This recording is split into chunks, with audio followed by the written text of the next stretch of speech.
So you've come up with a new product that's a honey tallow cream, especially for eczema sufferers.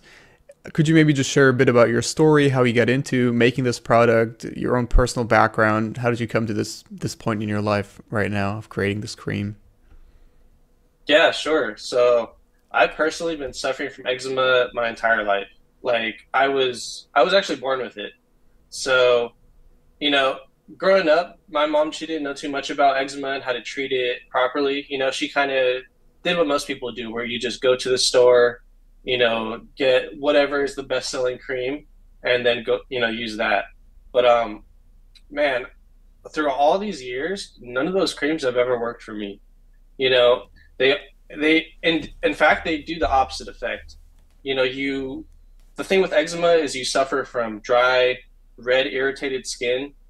And man, I've used brands like Eucerin, Aveeno, like all these brands you think would work, right?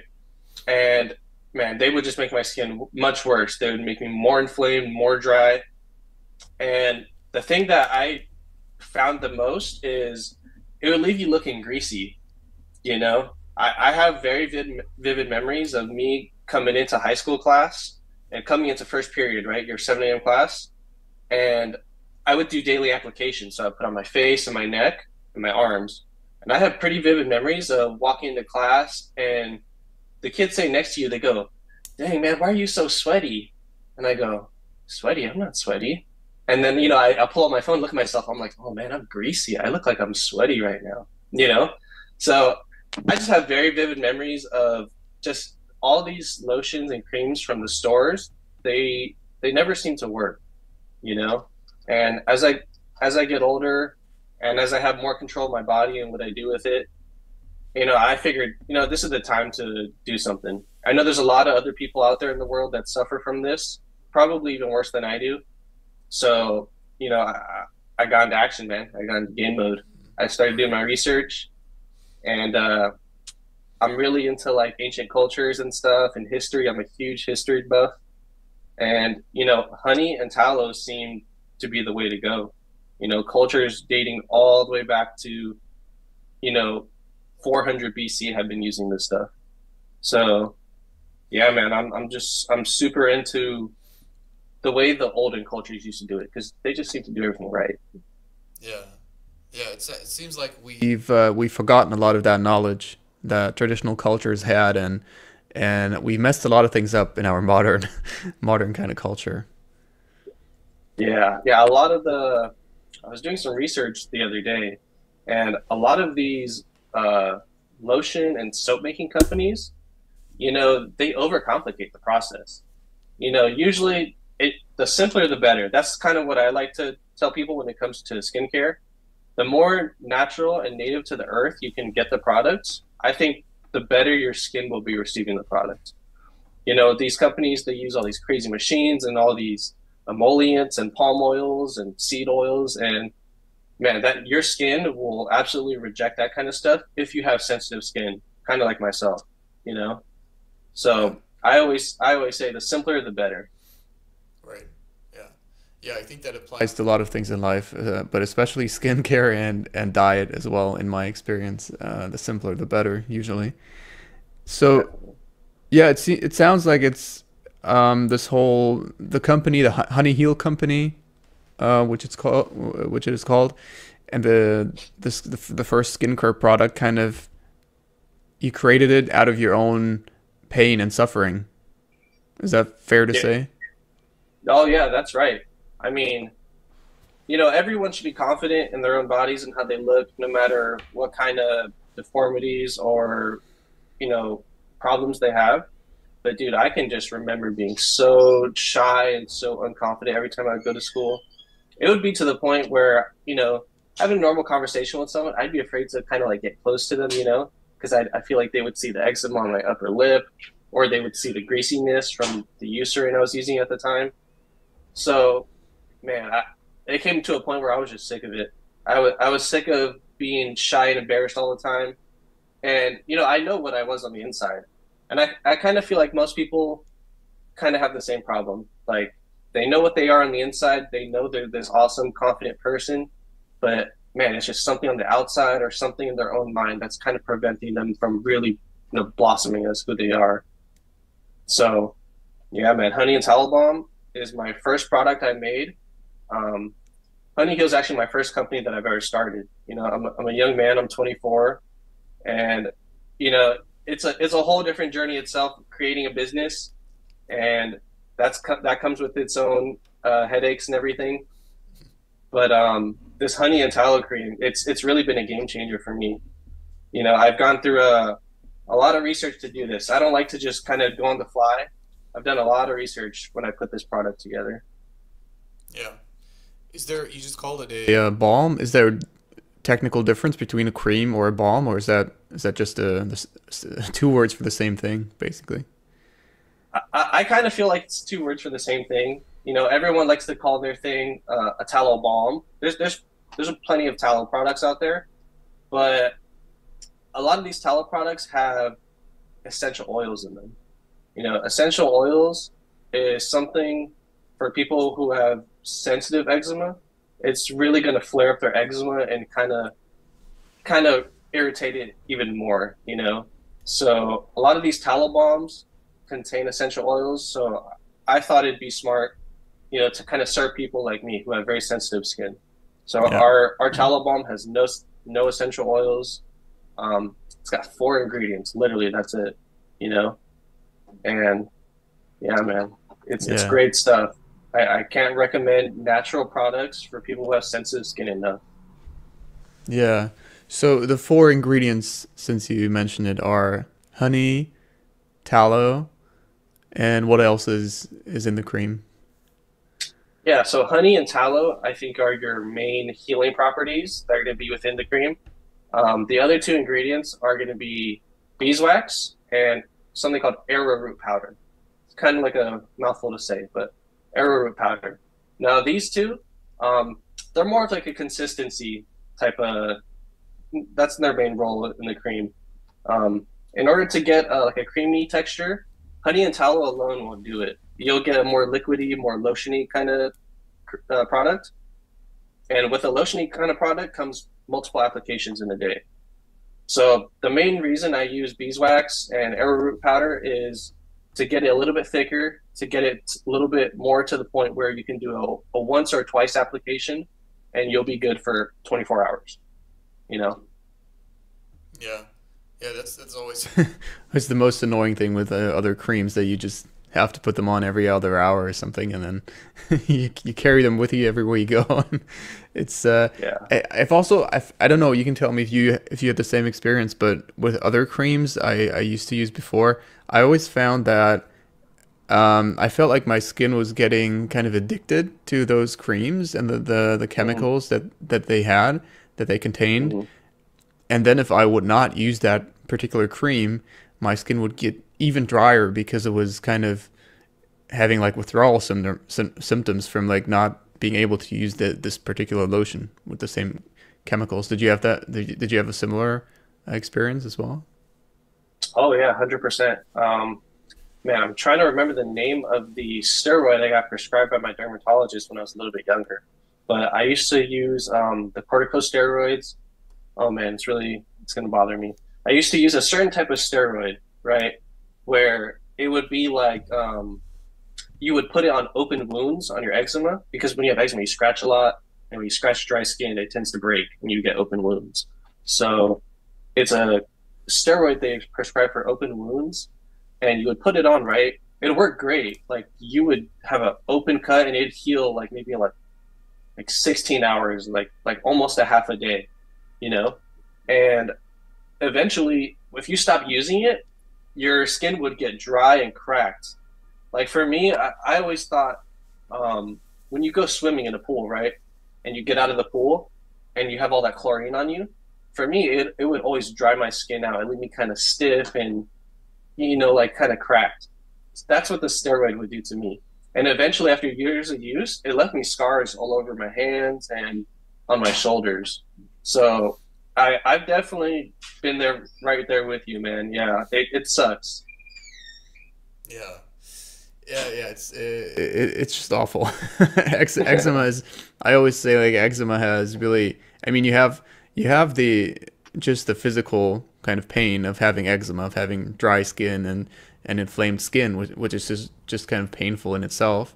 But then with eczema, you have the second component of it being so obvious and visible for everyone around you.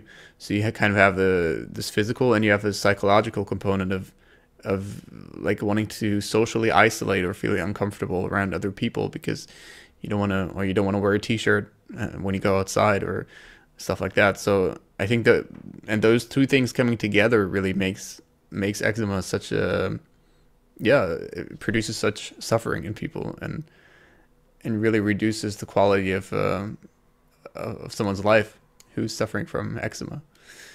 Um, Mhm. I agree, and I think one of the a very underrated treatment of eczema is your stress management because if you say you have your diet right and you're using nice clean creams, stress is the biggest flare up of eczema by far.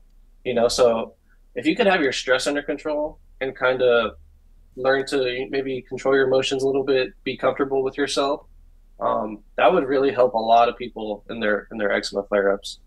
Getting stressed or embarrassed or self conscious, it was one of my biggest flare ups personally. And from the research I've done, stress is a huge factor in it. When you use stress, it produces hormones in your body, and then that'll make your eczema flare up from the inside out. So if you can control your stress, man, you're winning half the battle already. yeah. Yeah.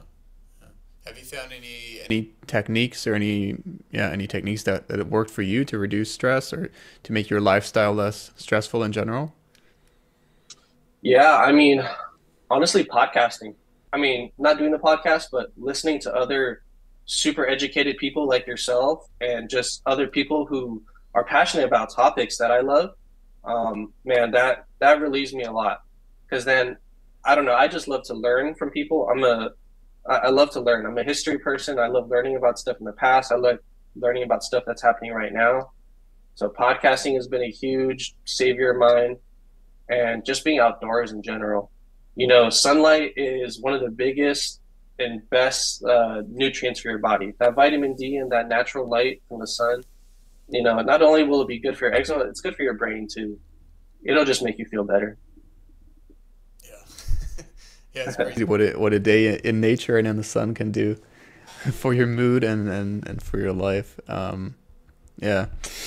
And I live in California, and we've been having some pretty severe storm weather over here. And dude, usually over here it's sunny every day. And I don't know, for the past 2, 3 weeks, it's just been heavy rain, heavy dark gray clouds, and oh man, it sucks. You It know, does.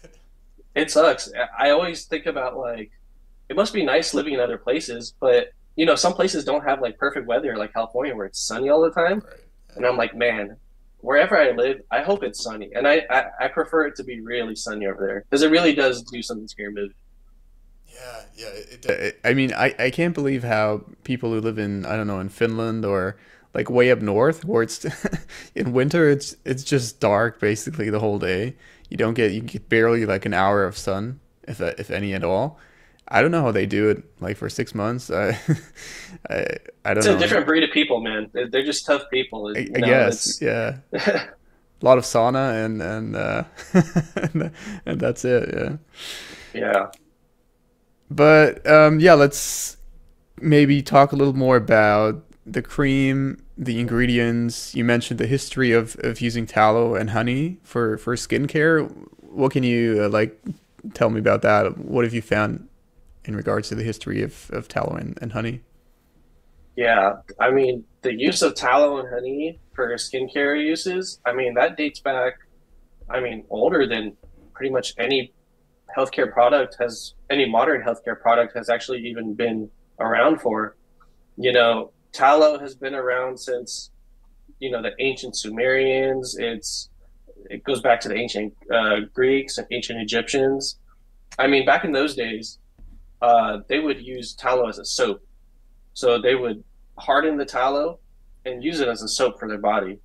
And I think it wasn't until maybe like the Middle Ages, maybe like 1300s kind of timeline, where it really got adopted into the mainstream, where they would use tallow and they would mix it with wood ashes and they would make sort of a paste like consistency. And they would use it for skincare, kind of like a lotion.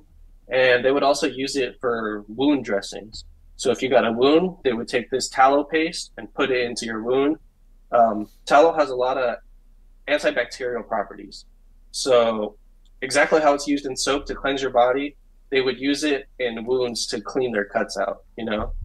Um, Same thing with honey. Honey goes back, I mean, even farther. Honey is mentioned in the Bible, it's mentioned in all these ancient scriptures. And honey has so many properties. I mean, by applying it and by ingesting it, I mean, it could do wonders for your body. I mean, I think it was all the way to all the way back to um, the queen of Nefertiti. I mean, the wife of Nefertiti from Egypt. I mean, back in those days, they had recipes for honey masks and honey creams where they would take honey and milk and they would use it for whatever face creams, put it on their body, and they would even use it for wound dressings again. So, I mean, this stuff dates back, I mean, way before any modern product was even invented. Right. Yeah.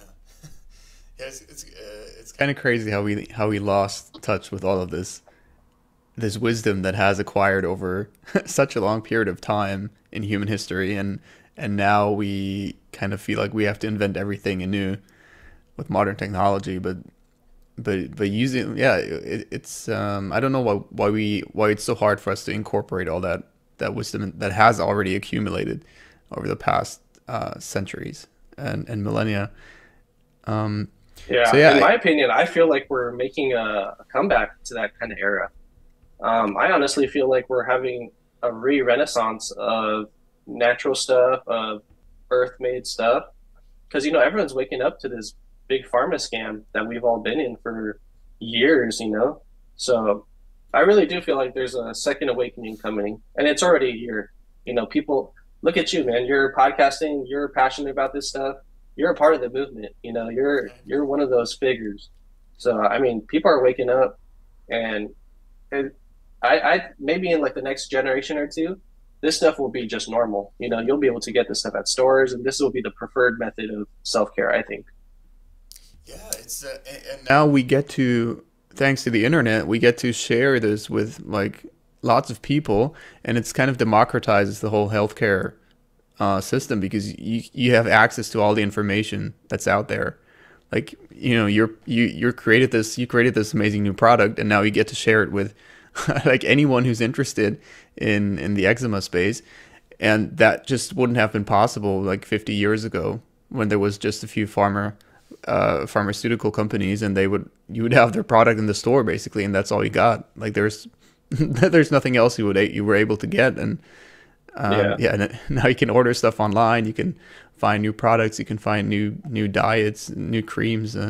So yeah, we live in amazing times in some regards.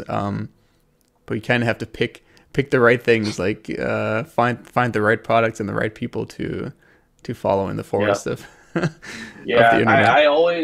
I always try to stray people away from getting their if they have like really sensitive skin like myself, I always try to stray them away from going to big stores like Target and start CVS and Walgreens because man, all those companies that claim that they're helping eczema, they're owned by really big companies like Clorox and you know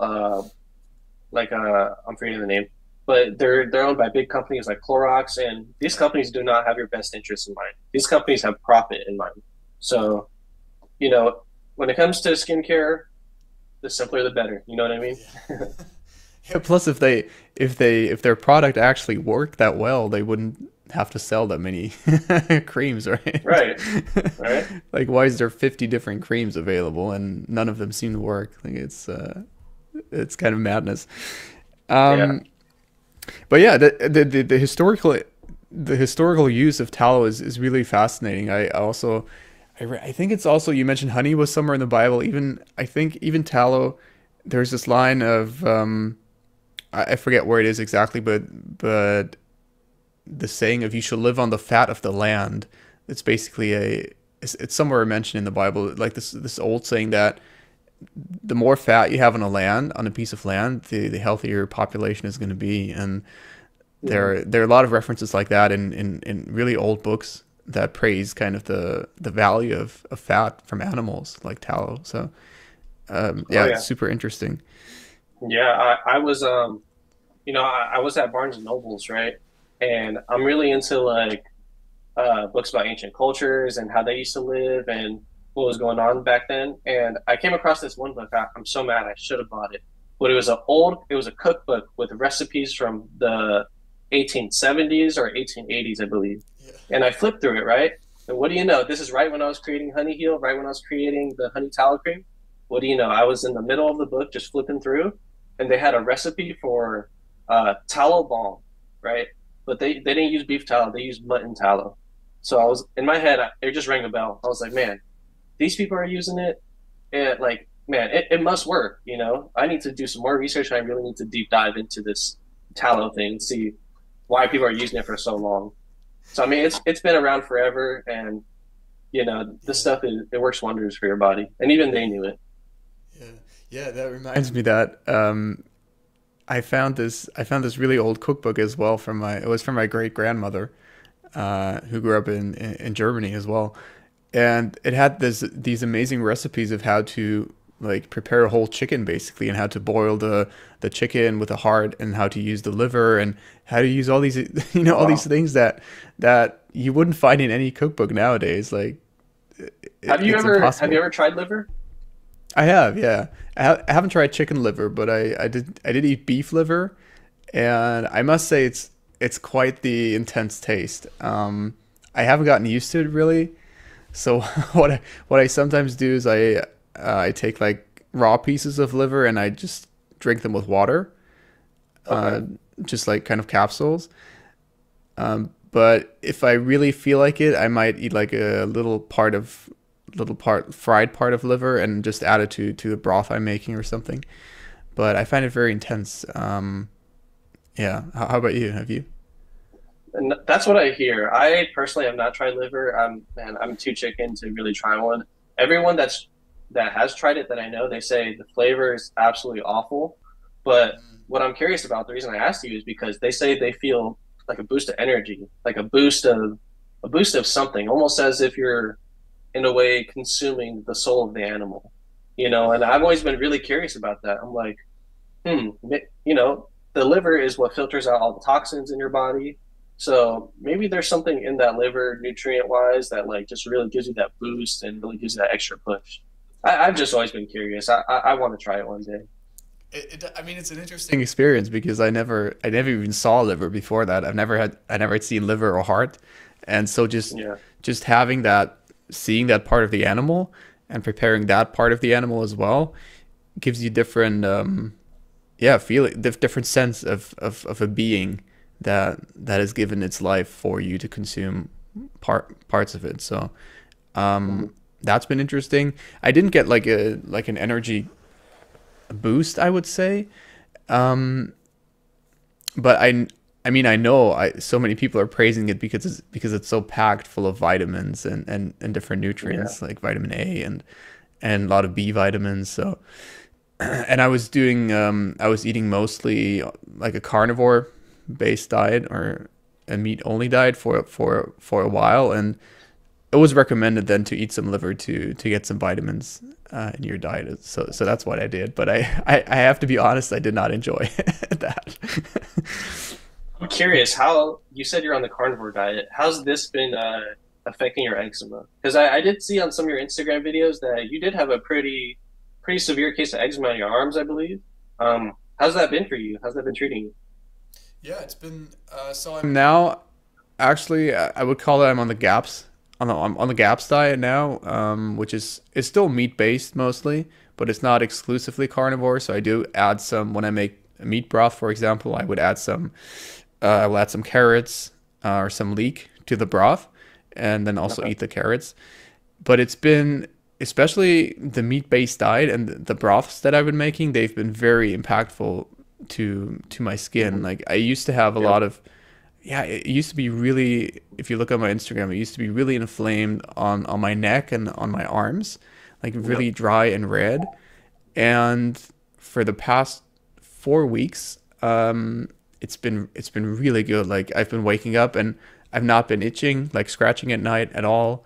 And it's just really like it feels like my whole body is kind of healing in a way. And it seems like the skin is kind of one of the later organs to heal. Like it takes more time for the skin to actually, I don't know, to recover. I would say because Right. it's, especially if it's so chronic. Like I've had it for probably now for, I've had it since birth, but now most recently since maybe for 2 years.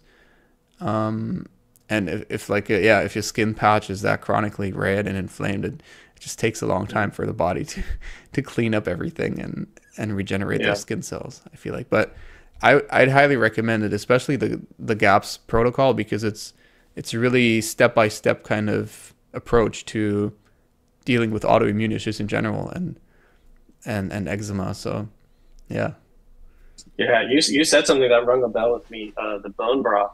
I mean, bone broth is one of those things that's great for eczema. In terms of anti-inflammatory foods, um, any kind of bone broth is super, super he helpful for eczema. I mean, yes, in my experience and from the research I've done, just literally just drinking a bowl of soup, a chicken noodle soup, or even I have a Vietnamese restaurant right by me, and I go get pho there. And I mean, that stuff is really good for eczema, you know? yeah, So yeah. yeah, the bone broth, I bet it works wonders for you too. Yeah, it has all those collagen, which is really essential for sealing the gut lining, which is apparently what's damaged in a lot of autoimmune cases and eczema cases. And Mhm. then if the gut lining is damaged, then the food particles can leak into the bloodstream, and then they get transported through the skin cells, and then the Oh body wow. attacks those food particles that have been not properly digested. So the goal is to basically seal the gut and repopulate the gut with healthy bacteria through fermented foods and probiotics and that kind of thing. That's interesting. Wow, I didn't know that. Yeah. Have you been experimenting with diet yourself? I'm not on any specific diet, but overall, I'm just trying to eat much cleaner foods. I live in United States where everything's bad for you, So even the fruits and veggies you get from the store, you can't eat them right out of the store. You have to clean them. So I've been trying to just do a lot of anti-inflammatory foods. So a lot of whole grains, a lot of fresh blueberries, fresh raspberries, fresh kales, fresh sweet potatoes. I think that's my favorite one is the sweet potatoes. That's probably the one I'll never get tired of. Like sweet potatoes are so good for you. And just a lot of anti-inflammatory foods, a lot of good fats, try to stay away from bad fats. There's a thing with the good fats and bad fats, and good oils and bad oils. So Yeah. I've been just trying to keep it very anti-inflammatory. Yeah.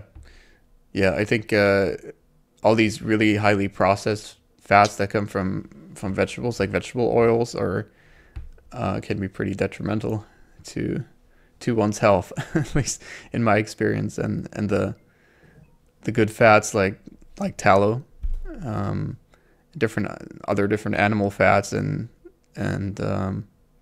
those can be really beneficial. So it's Really.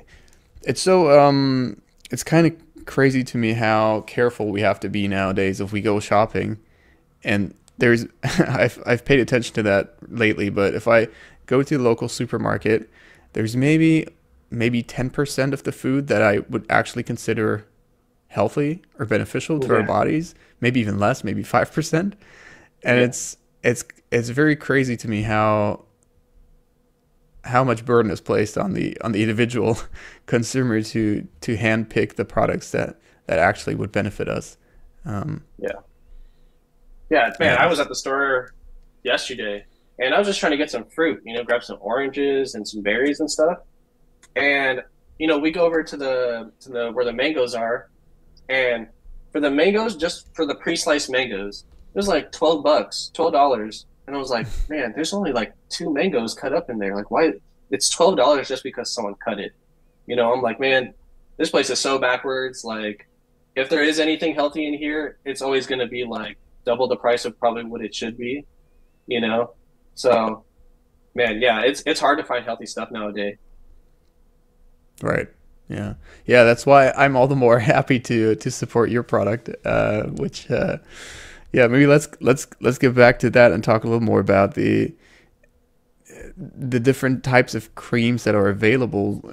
What have you found is most, what could you say is most detrimental in commercial creams? Because there is such a variety out there already of different types of creams. But they all seem to have like some kind of ingredient that seems to be detrimental to your skin. And I think last time we talked, you mentioned that you would only put something on your skin that you would also put in your body that was it like that you would be able to eat. Maybe you could Oh talk a yeah. little more about that concept. Yeah, definitely. I mean, growing up with these lotions, with these lotions that I would get from CVS and Walgreens and stuff, you look at the back of the label, and it's a long list of just chemicals. Like nothing in there is actually like something from the earth. There might be some like almond oil or some castor oil, but like it's all methyl this, poly this, benzo this. It's all these crazy chemicals that you can't even pronounce. So, those are just terrible for your skin. I think that is what makes people's eczema really bad.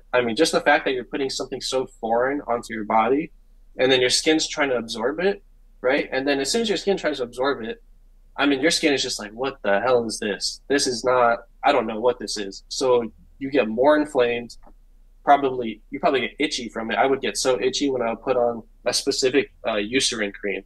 Um, Stuff like that, I would just absolutely stay away from. The thing with my honey tallow cream is I specifically wanted to make it like so clean, so healthy that like you could literally eat it. And I found the ingredients for the product, and I was like, man, if these are all edible, I think I found a winner. You know, Everything is edible in there. Technically, you could just take a spoon of it of honey heel and just have at it. But yeah, man. If you wouldn't eat it, I guess why would you put it on your skin? There's some essential oils that might be good for some people's skin that you probably don't want to eat. But for the most part, if you're really sensitive, maybe like you and me are, you want to keep everything as clean and as whole as possible. And if you can't eat it, then you probably should be putting on your skin because your skin's basically just going to eat it. It might not be going, you might not be digesting it through your mouth and your stomach, but when your pores open up and they take in that whatever you put on, your skin's basically eating it. So, I mean, yeah, keep everything. I would tell people keep everything as clean as possible. Yeah, that's very convenient. So if you your cream, you could also have it as a snack if you feel like it. Yeah, have it as That's a a snack. video I'm gonna make coming up. I really want to show people how clean this product is, and Yeah, I'm gonna yeah, eat a spoonful of it on camera, show everyone. that's powerful. Yeah, and then try eating like a Eucerin cream or something else, and I think you would feel Yeah, pretty and sick doing have your that. gut blocked for 2 days, right? Yeah. Yeah, yeah. So what is the currently you're still launching the product. What is the production process currently look like? You're just making it yourself at home, or are you planning to expand the production once it sells? What are your plans kind of regarding that? I'm true to my word, man. I want to keep this thing as clean as possible, as holistic as possible. Currently, I just make it in my home. I have my mixie bowl, my hand blender. And I just melt things down, and I combine it like that. There's a certain process to making a tallow cream, especially with honey in it, because honey's kind of tricky. Because honey, you never want to heat up if you're using it for a skincare kind of remedy. You never want to heat up the honey because once honey gets heated up, it loses its antibacterial properties, its antimicrobial property. It loses a lot of stuff. So it's kind of a process to make it. You got to wait for things to cool down, and then you add it, then you mix it. It's a little bit of a process, but Um, yeah, you never want to heat up your honey. Basically, you'll take your tallow, you melt it down, right? Put it into your bowl. You want to let that tallow cool for a little bit. Okay. Then you want to add your honey into it. You want to mix that. And then you add in your arrowroot and your melted beeswax. And then you mix all that together. And then you let that sit overnight. And then that's when you get the nice, creamy, pasty consistency that's good for a one application a day kind of use, you know? And my whole goal with this is to keep it as holistic as possible. Even if we became super successful, I would keep everything in house. I would never ship it off to a manufacturer or any of that. Because once you send it to a manufacturer, you don't know what's going on. You don't know what their routines are. You don't know, and most of the time, in my experience, they don't even want to show you how they make it. I was talking to this one manufacturer in New York, and he didn't even want to show me the process of how to make it because it was like a proprietary patented process and they couldn't show because they had certain machines in there. So it's like, man, red flags, right? Red flags going off. What are you guys doing to my product? So Have you I had want to keep any everything whole. have you had any trouble sourcing like high quality ingredients for the cream, or was that pretty easy? um, well, sourcing the tallow has been a little bit of a problem. So when you get tallow, you want it to be bright yellow, because that's the color of the tallow is associated with what that cow was eating when it was still alive. So a bright yellow tallow is a sign that that cow was eating grass and was grass fed. Now, if your tallow is more white, that's a sign that your cow was eating more grains, more corn, more soy. That's more of that sign. So my first like kind of test run in which I was making this, I ended up buying a bad tallow, man. I didn't do my research. I bought a white tallow, and it kind of made my skin a little bit inflamed and a little bit red. So I've learned then since to only source the highest quality tallow. I mean, you got to spend a lot of money, but you get what you pay for. And my whole goal with this is to actually have it help people. In terms of the honey's been pretty easy to source. There's a lot of honey farmers, especially like in California. Honey is fairly easy to source. As far as arrowroot, you can just get that bulk from any kind of wholesaler. And same thing with the beeswax. You just got to make sure your beeswax is a bright yellow too. If you get a orange beeswax, that's a sign that your beeswax was filtered through a chemical process, which changes the color. And same thing with a white beeswax. If you get a white beeswax, it's a sign that they use some kind of chemical to filter it out, which distorted the color. A good beeswax is going to be a nice golden yellow. Hmm. That's the sign. That's a sign that they didn't use any chemicals to filter it, and it's just a sign of good quality beeswax. But in terms of sourcing everything, mainly the tallow is probably the biggest hurdle for that. You just want to find really good tallow. You know. Yeah, that's interesting that yeah, I didn't know that about tallow that it has a different color depending on what the cow eats.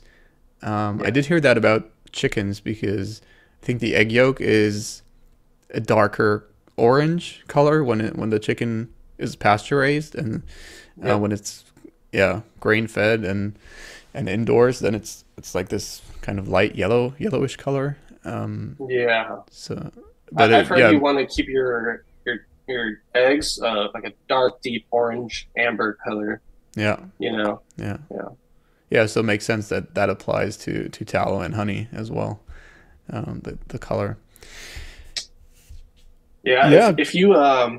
if you get a tallow that is not healthy and is impure, um, when you put that on your skin, you're pretty much absorbing all the antibiotics and whatever kind of bad stuff that cow was ingesting and consuming. You're kind of just going down the line, and you're going to be consuming that too. So yeah, it's important to keep your ingredients, especially the tallow, all like the cleanest, highest quality possible. Mm. Yeah, it kind of goes back to the point that we made before of people in earlier times they would probably just know when the food was good quality, and we've kind of lost touch with that connection to the food and the food source. of not being, not even being, or the food being so highly processed that it's so difficult for us to actually determine what quality the food is, and if the animal that it came from was healthy. That Yeah. it's such a difficult process nowadays to go through. So yeah, great to hear that you're doing that kind of work for the cream. Do you have a release date planned? Do you know when it's going to be available? Where it's going to be available? Currently we're still in pre-launch. We're still trying to get our social media following going and just trying to get the word out. We've nailed our recipe. We've nailed our production process here. So we want to launch it within uh, May, like the beginning of May. That's really our goal is to launch in May. So that's the goal. Right now, we're just getting our following. We want people to know about it, get excited about it, and then we'll launch. We've done a couple of giveaways, and we've had nothing but positive feedback. I'm going to be posting later today on my Instagram some of our reviews that our people have been sending me. But yeah, man, we're excited to launch next month. Great. Yeah. Hopefully, I can do my part in promoting that launch as well. So where would you send people if they were interested, they wanted to follow your story, and they want to be notified when the product launches? What's the best way for them to get in touch? You can always just reach out to the Instagram at the real honey heel. Otherwise, I have an email. Should I say the email over the call? Maybe leave that. Okay. But Yeah, just reach out to the Instagram. I'm on that thing 24/7. It's going to be at the real honey heel, and it's literally me running the Instagram. So I'm trying to keep everything as simple as possible. You don't get any kind of hidden things. You don't have other people running it. It's straight up all me. yeah, great, fantastic, Jesse. Thanks so much for doing this, and yeah, hopefully your launch goes really well. Thank you, Marvin. Thank you so much, man. This is a big help by you inviting me to do this, and I'm a big fan of your podcast, man. I was watching I was binging your Instagram videos, and you're a fellow eczema brother, man. What can I say? We're in this together. So, hey, anything I could do to help you, feel free to reach out, man. I'm here Thanks, for you. man. Yeah, we got it. We got to stick together. That's right. Yeah, brother. Of course. I mean, I'm going to be telling everyone about your podcast. I had a great time doing this.